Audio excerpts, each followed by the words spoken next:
Hi, everyone. Hello again. Yay. Thank you all for staying to the last day and staying to the end. I know it's Friday, it's the weekend, and there's so many things you should be doing. But I'm very grateful that you are here with me and the rest of the team. I got some mics and things up here. All right, so today's session is going to be about inclusive hiring and recruiting. However, I think I'm going to do something a little bit different in terms of chatting with many of you all here today. I believe that many of you all are actually perhaps looking for work, are in the interviewee seat and not the interviewer seat. So let me just see a show of hands. How many of you all are actually searching for positions right now, actively applying, job searching, interviewing? So I see show of hands, and then how many of you all are actually in the employer seat? Hiring. Okay, all right. Kind of, yeah. I want to be flexible and meet everyone where you all are. So I am going to talk a little bit about inclusive hiring and recruiting, but I also want to add in some just overall interviewing tips and strategies. I'll talk for a few minutes and then definitely want to open it up to see if you all have any questions. So we might make this more of a conversation. Does that work? No question is off limits at all. Who was here for my first session on Wednesday? And then who was not? Who was not? All right, so a few of you all were not. You were here yesterday. Oh, yesterday. Okay, yesterday you were here. So a little bit about my background. My corporate career started in talent acquisition and recruiting. I did that for a number of years, and then I actually launched my own career coaching, career development organization, helping women, BIPOC, individuals, people from historically underrepresented communities, really build confidence, get clarity in their career paths, and really just find the career that they ultimately deserve. That led me to launching a career community called Career Chasers Members Club. So for all the ladies in the room, it is still active. I actually sold that earlier this year. But that membership community is for, again, Black and Brown Indigenous women who are seeking community, who want to learn about how to grow their career skills, find a job of their dreams.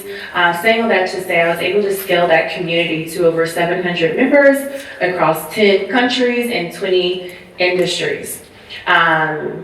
Also, I have a talent development organization that focuses on helping companies build inclusive and emotionally safe workplaces, because I found that as much as I can really coach people to grow their confidence, if the institutions that we are being required to operate in and work in are not healthy and safe for us, right? There's only so much that we can do to really succeed. And so that is ultimately where I spend a lot of my time, helping organizations with things that I'm going to be discussing here with you all this afternoon, which is how to create an inclusive recruiting strategy, how to make sure that employees feel seen, heard, and valued at work, do tons of trainings, coachings, different program strategies. So saying all that to say, I have a lot of experience as a career and executive coach, as someone who advises companies and leaders on how to build inclusive workplaces, and no question is off limits. So I can speak from the employee side to the employer side. I have been in all of your seats, I'm sure, at some point as a company leader myself, as someone who has interviewed for positions, as someone who has coached people on how to land their dream career. So no question is off limits. And if you also just want to get to know me personally, we can talk about Pilates, we can talk about cats. I have a cat named Nipsey. We can talk about cooking, baking. I'm a fun person. I like to have a good time. So saying all that to say, ask me anything. All right. I do like to ask questions. If you all were not here on Wednesday or Thursday, we'll ask you all questions and I will stare at you in your eyes until you answer. So the question that I have is, what was the best interview you've ever had? Does anyone feel comfortable sharing? And what was it about that experience? Was it the person you felt like you really connected with them? They were really truly interested in you? Was it a personality? Was it the company? What was it about that experience that made it one of your best? Anyone? Anyone who would like to share their experience, I would love to give the microphone. We have this one. I think the best one I had is when I sat down with the interviewer and we just talked about the business. Yes. Her business, you know. So I asked questions about their performance, like I interviewed her more than she interviewed me. So, and at the end I thought, I think, you know, and she gave me quite a lot of information that I wasn't expecting her to give me. Like I was asking her, so what is your occupancy annually? And she gave it to me. So what is the, you know, average daily rate? She gave it to me. I thought, okay. So, and with that we start to talk and we even start to plan for the future of the business. I love it. So at the end, I got a job. Of course you did, because you were already on the job of the interview. Yeah. So that was the interview that I enjoyed the most, you know, because it was a conversation between two people that had experience about that business and we were knowledgeable about the same business. So, yeah. Thank you for sharing.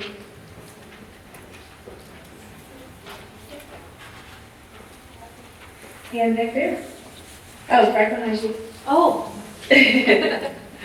Hi everyone.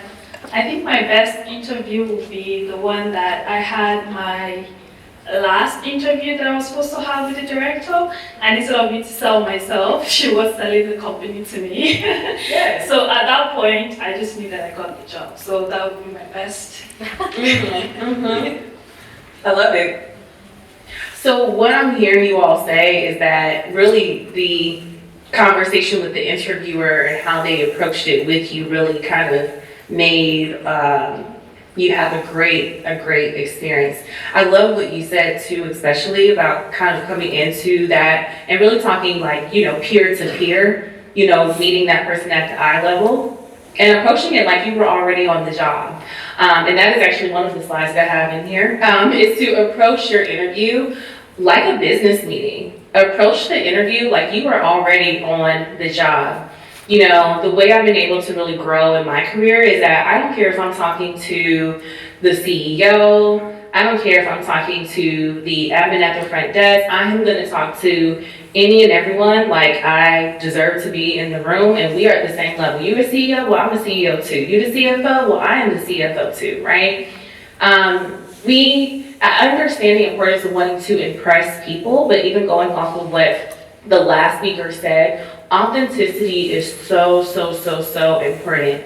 Remember that we are all human, we're all having a human and a people experience. And so if you take that out and just look at them, remove the titles aside, but if you look at them as human beings, that will help you to have a much more authentic dialogue and exchange. Okay, so needless to say, hiring a new employee is very costly.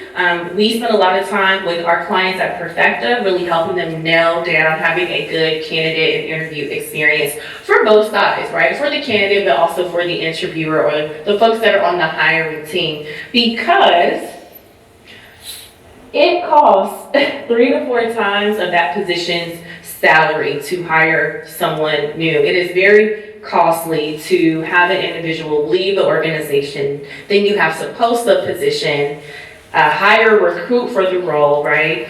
Some recruiting firms cost tens of thousands of dollars to help with recruiting and finding talent. Then think about all of the time that goes into really getting your managers, the other folks on the hiring team to be a part of the interview process. Making sure your recruiters actually have time to go through hundreds and hundreds of resumes. It's a lot of time and labor that goes into it. which is why companies really should make sure that their process is seamless, make sure that it is organized, and make sure that it is effective, because you want to make sure you are hiring the best talent and being the most optimal with how everyone's time is spent.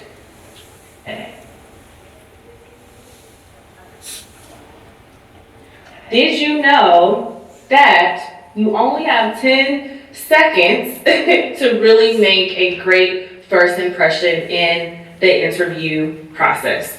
Just 10 seconds. People are making a judgment about you. Now, we always share this with our clients at Perfecta, because 10 seconds is not a lot of time, and if you're making a judgment about someone in 10 seconds, guess what's going into that thought process?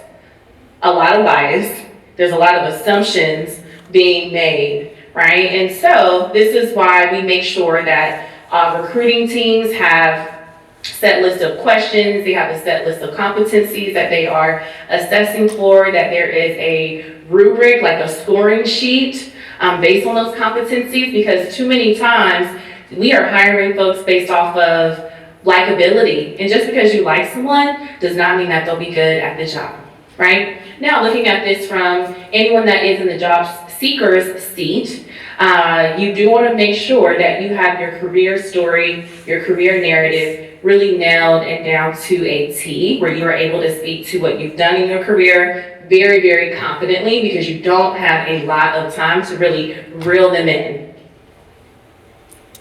I want to talk quickly about some top inclusive recruitment mistakes that companies do get wrong. One, the hiring team is not diverse, right? I'll be honest, right? For me as a Black woman, when I am interviewing for a role, or in the past when I interviewed for a role, if I don't see anyone that looks like me in the entire process, I'm going to think, ooh, something is wrong here. They don't care about hiring Black women or women of color. Their environment is not safe for us, or I'm gonna have to do a lot of additional labor in this role to treat people how to work with a woman of color. Is that something I really wanna go through?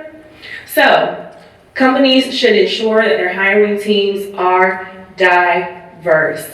The second one here is that organizations sometimes are looking in the wrong or the same places. Too many times companies wonder why they're not able to diversify their organization and their talent pool. It's because you're going to the same sources, which leads to the next point, employee referral programs. Does your organization have an employee referral program? Raise your hand if so. Okay, or blink twice if so. So, we have had a lot of conversations in the EDI world about employee referral programs. If they're good, if they're bad, here's my issue with them, right? Is that if the company is already homogenous from an identity perspective, and that's where we're getting all of our referrals from, how is that going to really diversify the teams, right? It's not, because we're going to the same schools, we're going to the same communities, we're going to the same network. So, what I tell my clients is, if you want to hire different people, you have to do different things. We're using biased job descriptions. Okay, you say you want to hire someone in a fast-paced environment, you want to hire the next rock star, the next superstar, like, focus more on what the environment and the culture is. Talk more about the benefits that will really speak to people from historically excluded communities. I don't care if you have beer on tap or if you have ping pong tables. What I do care about is, do you have flex work hours, right? What I do care about is there a lot of potential and room for growth? So organizations try to speak to the trendy, cool, hip things where, like, we have actual lives to live, and how can me working here really support the quality of life that I desire? You have a biased grading process, right? I'll tell y'all a story about one of my clients way back in the day. When they hired me to come in and help them diversify their organization, make it more inclusive, this is how they made decisions on who they would hire. They said they would bring in an individual, go through, 3 or 4 rounds of interviews, right? And then after that was done, everyone would get on a Zoom call, and then they would say, all right, what's your name? Rupali. So we want to assess Rupali. All right, 10 seconds countdown. 10, 9, 8, 7, 6, 5, 4, 3, 2, 1. If you wanted to hire her, you would put your thumbs up. If you didn't want to hire her, you would put your thumbs down. That's how they make their hiring decisions. And when they told me that, y'all, I was shocked. I was shocked. Oh, I do say y'all. I don't know if that's I don't think y'all say that here in Canada. I'm from the South in the United States, so I do say y'all. It's just like to throw that out there. I could not believe that they did that. I was like, are y'all serious? Because there's also a lot of legal ramifications that happen if companies do not adequately put in feedback for candidates. Or sometimes they would say, oh, they're too young, they're too old, they're not gonna listen, they're not gonna take feedback, right? That is discrimination. And so this is why it is very important for companies to have an actual formal process where they're writing their feedback, and also where interviewers are being trained on what to say and what not to say, right? I'm kind of going to jump ahead a little bit here. Sometimes organizations make candidates uncomfortable in the process, like asking, well, where are you from? That's illegal. You cannot ask if someone has kids, because again, that is illegal, right? Because what if they say, oh, we can't hire this person because they have kids and they're not going to be able to do the job well. All right, lawsuit, hello. So it is very important for companies to train their folks on how to actually assess talent. No square Rubik's talked about that. There's a lack of diversity in your recruiting material and employer brand. If I go to your website and all I see is white men, I'm sorry, I'm not going to think that there is a place for me. You have a poor candidate experience. Has anyone been a part of a poor candidate experience when interviewing, right? A recruiter calls you, they're like, hey, I want you to come in for an interview. You're so excited. They say, we're going to follow up and send you the details. You don't get anything, right? Or then you get it at the last minute, right? Today's Friday. They're like, hey, Rupali, are you available Monday at 8 a.m.? Like, well, I do have a life, right? Or let's say that, they say they're going to let you know the next steps within a week. They take 2 months to get back to you. Right? That is a poor candidate experience. If anyone is going through that, you deserve better. I'm sorry, this actually does still happen a lot to this day. And then there's a lack of bias training. There's a lot of bias that goes into the process, and so we do recommend that companies have a really solid way to train any and everyone on the different types of biases that show up in the interview process before even getting in front of the candidate to interview them.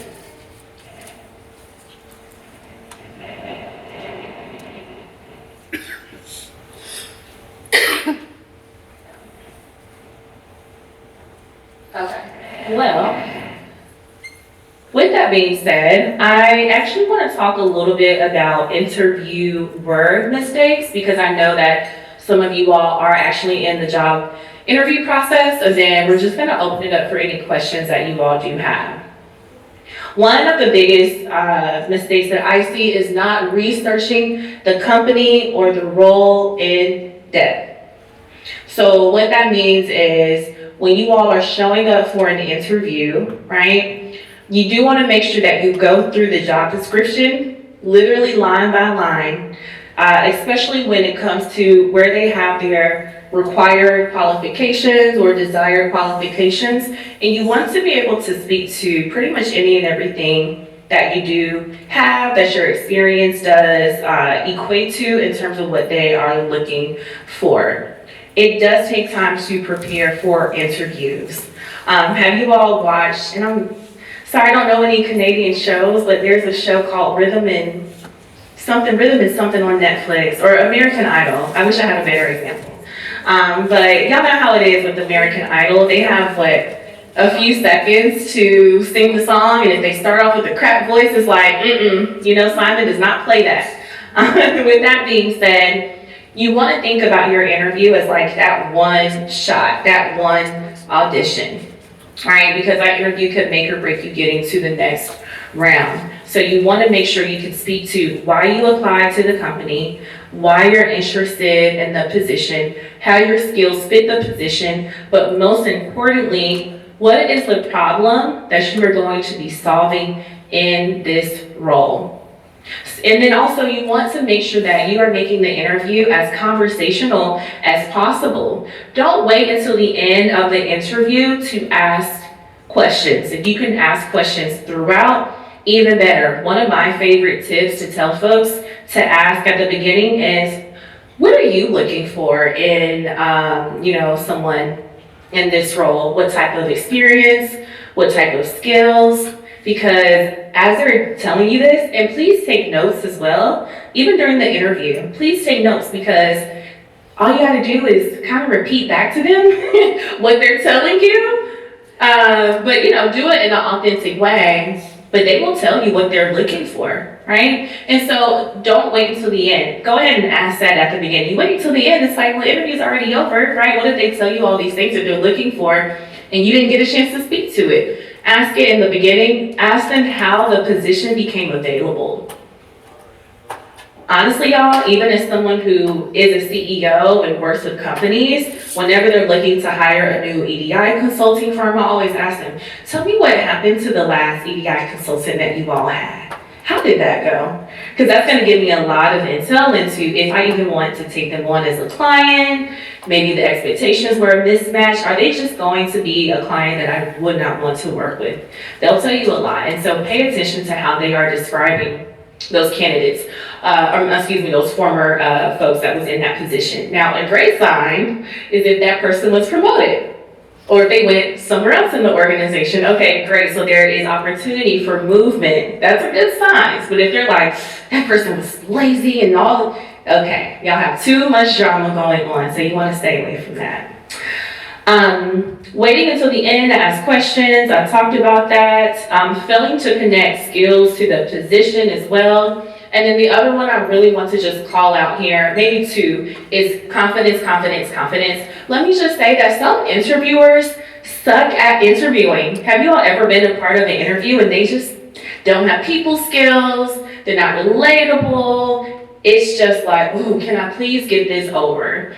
Unfortunately, some folks are just not good at humaning well, right? They're not good at interviewing. They may also be a little nervous as well. And so you may have to kind of carry the interview on your back a little bit. So what I mean by that is have personality, make jokes, smile. Smiling goes a long way. Laugh, give them all of that energy that they don't have, right? To get through the interview quickly. And I'm trying to think if there's anything else I want to say here on interviewing mistakes. I think the other one is just confidence. Confidence is key. And having a really good career narrative or good career story, you really want to bring that person in. So use storytelling to your advantage. Whenever someone does ask me about my career journey in an interview, I always recommend to do the past, current, and future model. So this is how I got started. This is why I, even came into this industry. These are the experiences that led me to being very passionate about this field. This is what I am currently doing. This is how I'm currently adding value. And these are my goals for the future, how I want to build and grow in my career or to support the organizations that I do work for, right? And I'll just be honest, y'all. Maybe that job that you're interviewing for is not the end all be all. Maybe that's not your dream job, but you don't want them to know that. So when you talk about your career goals and how you want to grow, you do want to make it seem like that is the job that's going to help you get there. All right. So let's open it up for questions. Like I said, any question is totally fine with me and pretty much an open book. Again, it could be about structuring, creating an interview process. It could be about how to interview well, questions to ask, things to stay away from. It could be about entrepreneurship. I didn't really talk about entrepreneurship that much here, but I'm happy to answer any questions that you all have. The question right here, and we have a mic coming for you.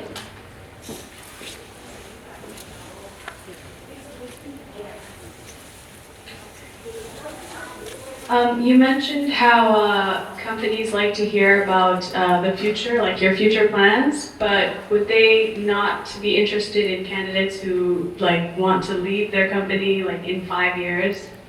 Like they have plans to either open their own company or go to a different position or like their dream job? So it depends, right? And I will say that as someone who was a side hustler for about 3 years and then went, left corporate and started working on my own about 7 years ago. And I don't know, maybe times have changed, or maybe it depends on the organization, but I don't know if companies really want to hear that your plans are to leave and start your own. I would probably stay away from that. And when you think about career growth, like maybe the maybe the position you're interviewing for is not where you want to be in 5 years, right? But how can that position that you're interviewing for get you to a path of growth based on that position, right? And so let's say that I have a degree in accounting and master's in accounting, so I'll focus on that. Let's say that you were interviewing at an accounting firm, and I'll use me as an example, right? My goal is to start a career development company, but let's say I'm interviewing for a senior accountant role, right? I don't want to be a senior accountant for 5 years. What I would probably look at is, well, what is the growth trajectory for someone that is in a senior accountant role? Like, what is the next step? And then what is the next step? And then what is the next step from there? And then be able to speak to that. And so after you become a senior accountant, it's manager, senior manager, and director. I would kind of use that as a trajectory, right? And so I understand if you don't want to lie, right? I'm not encouraging you to lie. You may have to tweak some of your language, and so maybe if it's not, the position, maybe it's how you want to grow your skills. Maybe it's how you see yourself adding value to that company. But I will encourage you, when you are interviewing for a role, in that interview process at least, you do want to say that your goal is to grow within that organization. All right, we have another question from here. Thank you. The common interview question of tell me a little bit about yourself. It seems to be pretty widely suggested that you stick to things that are relevant to that job that you're applying for. I almost lost a job because I didn't show any element of my personality and kept it, or I didn't get hired for the job. Thankfully I did. But their response was, if this was a banking position, we would have hired you, but you showed no personality, and this job involves working with people. So I guess just curious to know what your take is on how much information about you personally do you disclose? Do you talk about sports or hobbies that have nothing to do with that related field, or do you recommend they just keep it exclusively to the kind of the requirements for the job? Yeah, that's a good question, and you bring up a good point as well, because I think it does depend on the industry, right? Again, I said I came from an accounting world, and they're very like math, numbers, formulas, spreadsheets. I'm like, oh my gosh, that's why I'm not doing that anymore. So it definitely depends on the industry, right? If it is a peopling type industry, what industry? It was in employment services. Oh yeah, okay. And so I think it is better to show your personality, and if you can share those hobbies as well. So even as you kind of go through your career story, don't make it so much like, well, I worked this job and this is what I did, then I left and went here, but adding in some language around why are you passionate about this field? What keeps you showing up to work every day? What do you enjoy most about the work? And then always, I appreciate when people tell me their hobbies as well, because you want to find a way to connect with people, even outside of just the work itself. So I think it's important to do a good balance of both. Now, if you go way too on the deep end and all you talk about is hobbies, right? You do want to make sure you are really kind of selling your experience, but again, don't lose that humanity. I think that's so important. Okay. Yeah. Thank you. Any other questions? How about on that side? Do we have any questions on that side? Oh, we do have one question from that side. Please wait for me, I'll run for you.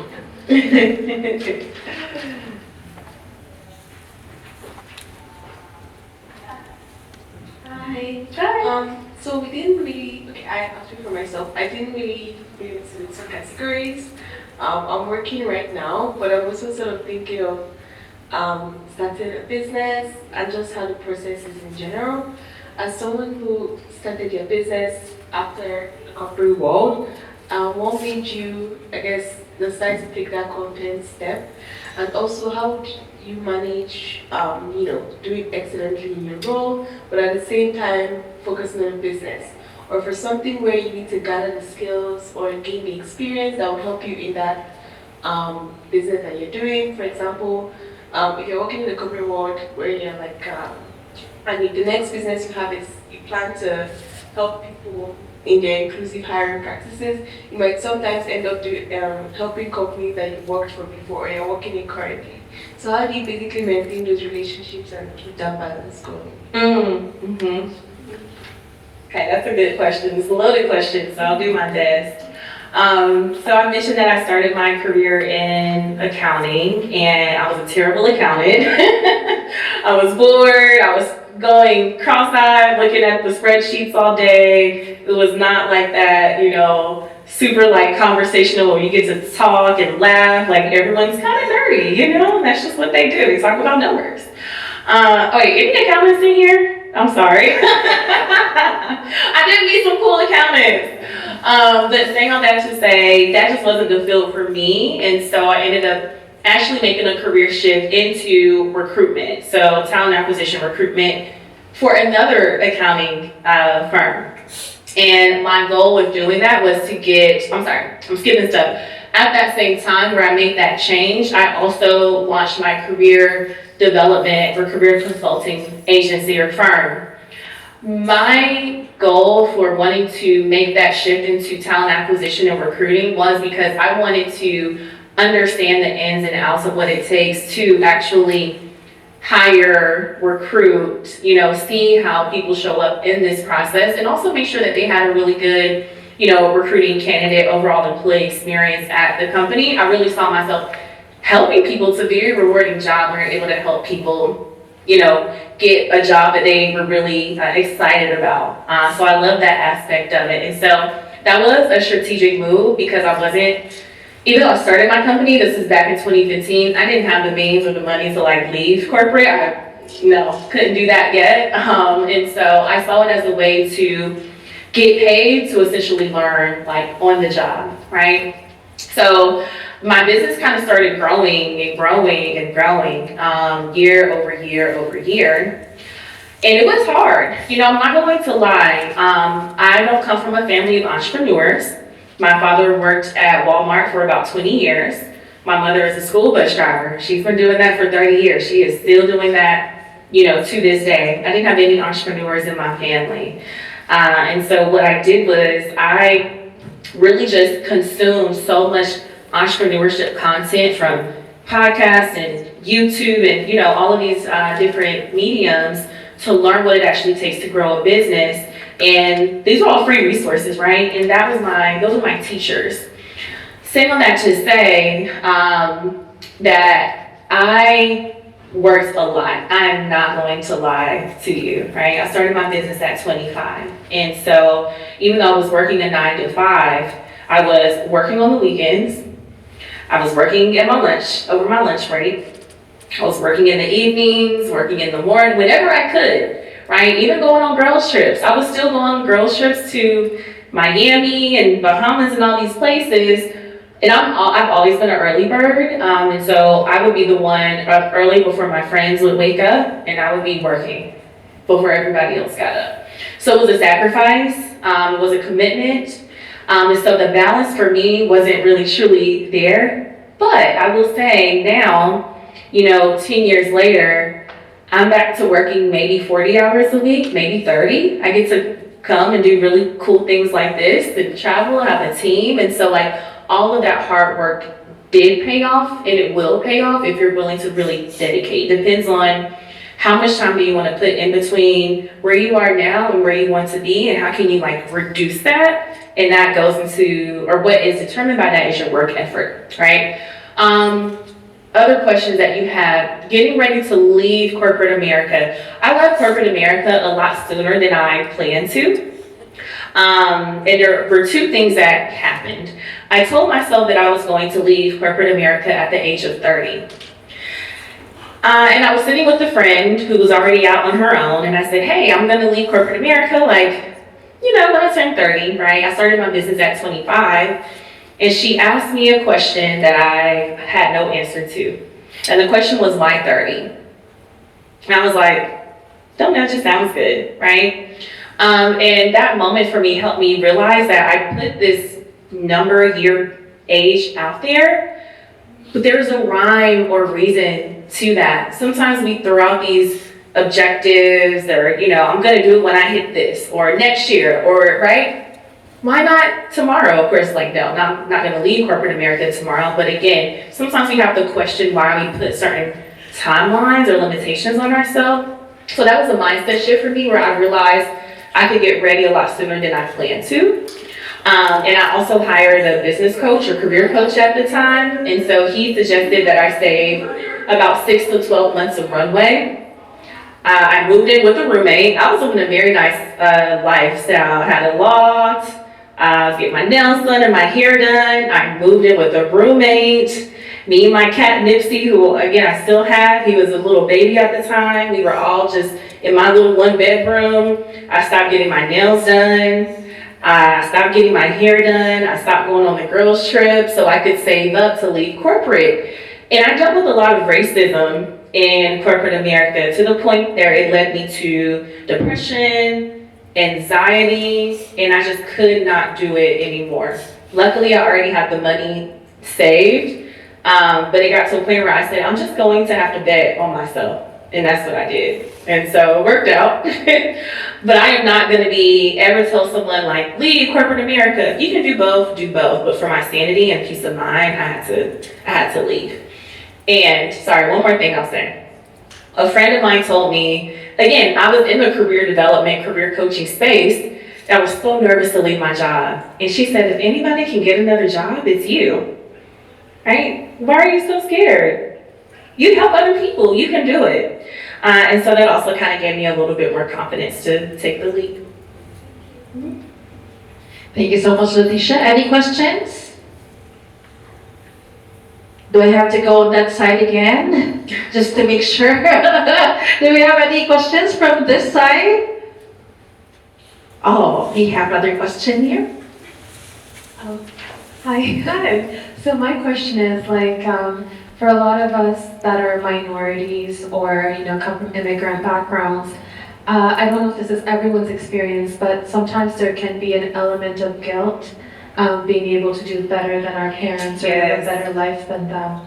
And do you have any advice on how we can, like, navigate those feelings? You was in my head this morning when I was getting ready for today, because, you know, telling my family that I, you know, was going to be missing, you know, Thanksgiving. I was going to go to Canada. No one in my family's ever been to Canada before. So they were like, well, what are you doing up there?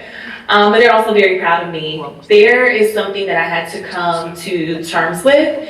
And it's called achievement guilt or success guilt. Has anyone heard of that before? Definitely look it up, check it out. Message me on LinkedIn or Instagram, and I'll see if I can find some resources for that. It's when you have excelled, when you have succeeded, or, you know, have hit a certain level of success that maybe those in your family haven't, it can feel exhausting, it can feel isolating, and for me personally, like, I felt a lot of guilt, you know? I realized that, you know, my parents really couldn't help me, you know, and I actually had to be the one helping them, and with that, it comes a lot of responsibility. With that being said, I started therapy. I'm a huge fan of therapy, or however you all, you know, again, I don't want to push that on anyone. It's helped me a lot to get over that, because the struggles that I went through growing up really pushed the level of ambition and drive that I have today. And so I am grateful for those experiences, even though it was traumatic and it was hard. But I'm grateful for the life that they provided me because it was the best that they could do. With that being said, I really had to, and again, I don't know how your family or anyone responds to where you are, but for my family, they did not believe in entrepreneurship. They did not support me leaving corporate America. And I had to really stop talking to them about my goals and about my vision because they would say, don't leave corporate, you got a good job, you got good benefits, work for the man. And I said, I can't do it, y'all. I got this business, and they just could not fathom somebody working on their own with my years of experience. I've only worked in corporate for 5 years with the corporate experience that I had, right? So I had to stop talking to them about it completely. All of the negative things they would tell me, again, they did not believe in my success or anything. I had to stop talking to them. And one of my favorite quotes is that people will ask you why you're doing it, and then they'll ask you how you're doing it, right? And so with my family or anyone that I call them like the energy detractors, would, make negative comments about my goals or just didn't understand it. It would go, why are you doing that? Why are you doing this? Why are you? Now, the other day, my dad's like, hey, I want to write a book. Thinking about starting a business. How did you get yours started? I'm like, oh, okay, so it's working. So just realize that, you're on a different path, and you are on a different calling, and no one else around you has to understand it. What was very, very instrumental for me is to get around other people that were big thinkers and visionaries and that had big dreams and goals, right? Because I got a lot of encouragement, I felt empowered, and I felt seen.